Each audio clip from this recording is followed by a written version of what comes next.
Si ate.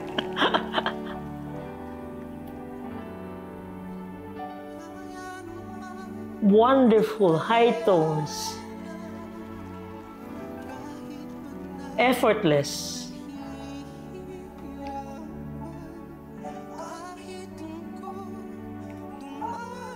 Napakadali ang pagka-shift niya dun sa kanyang high tones.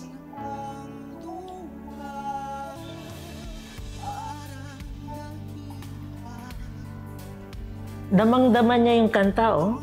Yung tones, akmang-akma doon sa melody na phrasing na ginagawa. Walang hirap. Walang hirap.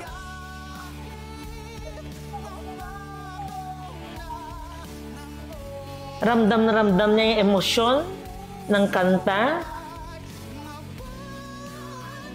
Walang problema sa pag-shifting niya from natural to his falsetto.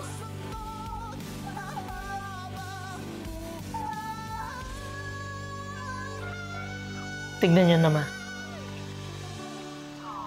Oh, tignan mo na-impress si Miss Lani, oh. So, yung taas na tones na yon, hindi lamang falsetto, na tunog natural. High chest tone.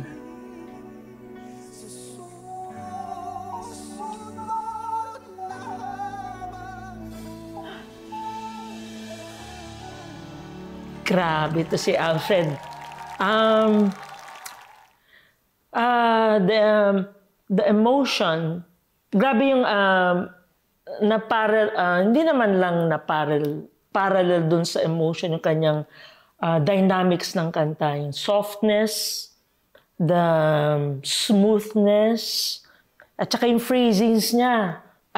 Perfect siya. Walang problema sa shifting from his natural voice to his, sometimes he mixes his voice sa taas, no?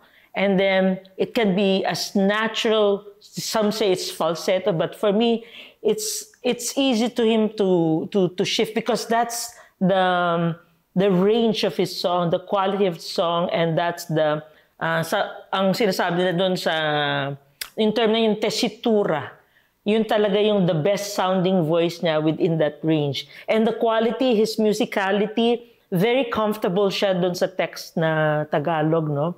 And para talagang kinakausap niya tayo doon sa kanyang kanta na yon. Lagi niyang ine-express yung katotohanan nung awit.